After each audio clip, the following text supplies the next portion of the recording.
माँ काली का रक्त पीने का कारण क्या था? माँ काली का रूप देखने में बड़ा ही भयावह लगता है। उनके हाथों में कपाट, रक्त से भरी कटोरी, लटकता नरमुंड और गले में मुंडों की माला उनके रूप को और भी भयावह बना देता है। लेकिन क्या आप जानते हैं कि आखिर किस कारण माता को ये रूप धारण करना पड़ा और वो युद्ध भूमि में दैत्यों का खून क्यों पीने लगी?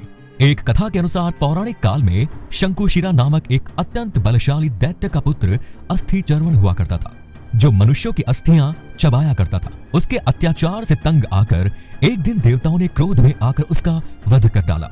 उसी काल में रक्तबीज नाम का एक और दैत्य भी हुआ करता था। जब ये बात उसे पता चली तो वो ब्रह्म क्षेत्र में ब्रह्मा जी को प्रसन्न करने के लिए घोर तप करने लगा। कुछ वर्ष बाद रक्तबीज के घोर तपस्या से ब्रह्मा जी प्रसन्न होकर प्रकट हुए और उससे वरदान मांगने को कहा। तो रक्तबीज बोला, हे परमपिता, मुझे यह वरदान दीजिए कि मेरा वध देवता, दानव, गंधर्व, यक्ष, पिशाच, पशु पक्षी, मनुष्य आदि में से कोई भी ना कर सके और मेरे शरीर से जितनी भी रक्त की बूंदें जमीन पर गिरे उनसे मेरे ही समान बलशाली, पराक्रमी और मेरे ही रूप में उतने ही दैत्य प्रकट हो जाएं। तब ब्रह्मा जी ने कहा, हे रक्तबीज, तुम्हारी मृत्यु किसी पुरुष द्वारा नहीं होगी, लेकिन स्त्री तुम्हारा वध अवश्य कर सकेगी। इतना कहकर ब्रह्मा जी वहां से अंतर्ध्यान हो गए।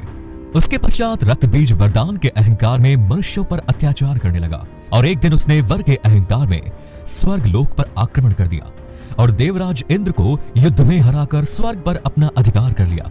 उसके पश्चात 10,000 वर्षों तक देवतागण रक्तबीज के भय से मनुष्यों की भांति दुखी होकर पृथ्वी पर छिपकर विचरण करने लगे। उसके बाद इंद्र सहित सभी देवतागण पहले ब्रह्मा जी के पास गए। तब ब्रह्मा जी ने कहा, मैं संकट से आप सभी को नहीं उभार सकता। फिर सभी देवतागण विष्णु जी के पास गए, परंतु विष्णु जी ने यह कहते हुए मना कर दिया कि रक्तबीज को मारना मेरे भी वश में नहीं है। फिर सभी देवता बैकुंठ धाम से कैलाश के लिए चल दिए, लेकिन जब वो वहां पहुंचे तो उन्हें पता चला कि भगवान शिव उस समय कैलाश पर नहीं बल्कि केदारनाथ क्षेत्र में विराजमान है। इसके बाद सभी देवतागण केदारनाथ धाम पहुंचे। वहां पहुंचकर देवताओं ने भगवान शिव को सारी बात बताई। तब भगवान शिव ने सभी देवताओं से आदि शक्ति की स्तुति करने को कहा। फिर सभी देवताओं ने रक्तबीज के वध की अभिलाषा से आदि शक्ति की स्तुति करना शुरू किया। कुछ समय पश्चात देवताओं की स्तुति से प्रसन्न होकर हिमालय से एक देवी प्रकट हुई और देवताओं से कहा कि हे देवगण, आप दैत्यराज रक्तबीज से बिल्कुल निर्भय रहे, मैं अवश्य उसका वध करूंगी। उसके बाद देवी से वर पाकर सभी देवतागण अपने अपने स्थान को लौट गए। फिर एक दिन देवताओं ने नारद जी से कहा कि वे रक्तबीज में ऐसी मति उत्पन्न करें जिससे वो देवी के साथ किसी भी तरह का कोई अपराध करने को विवश हो जाए। उसके बाद नारद जी ने रक्तबीज के पास जाकर उसको उकसाने के उद्देश्य से कहा कि तीनों देवों में से शिव जी सबसे अधिक जितेंद्रिय और धैर्यवान है, इसीलिए देव, दानव, नाग आदि कोई उनका कुछ नहीं बिगाड़ सकता।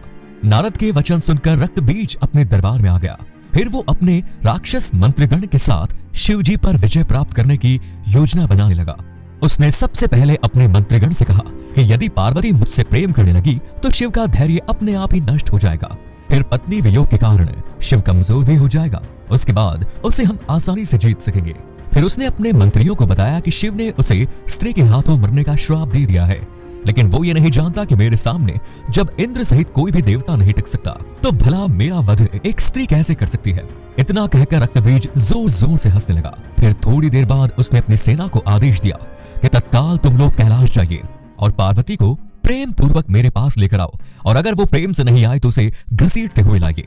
इसके बाद अपने राजा की आज्ञा का पालन करते हुए दैत्यगण कैलाश पर्वत पर पहुंचा और वहां से देवी पार्वती को अपने साथ चलने को कहा। दैत्यों की बातें सुनकर माता पार्वती क्रोधित हो गई और उन्होंने अपने हुंकार से दैत्यों को जलाकर भस्म करने लगी। उसी समय कुछ दैत्य किसी तरह वहां से अपनी जान बचाकर रक्तबीज के पास पहुंचे और उसे माता पार्वती के पराक्रम के बारे में बताया।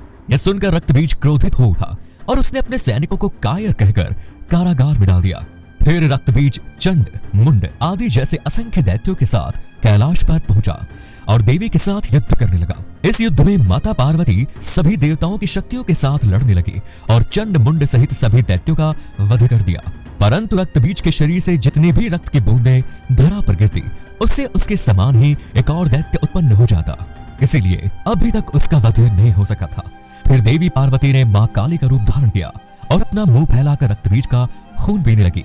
और इसी प्रकार अपनी जीभ फैलाई, जिससे कुछ रक्त बीजों को निगल गई व कुछ को रक्त विहीन कर मार दिया। अंत में मुख्य रक्त बीज भी शूल आदि अस्त्रों से मारे जाने व उसका खून चूसे जाने से रक्त विहीन होकर धरती पर गिर पड़ा। इस प्रकार देवताओं सहित तीनों लोग रक्त बीज के नाश से प्रसन्न हो गए। इसी तरह मां काली ने और भी कई दैत्यों और राक्षसों का वध किया।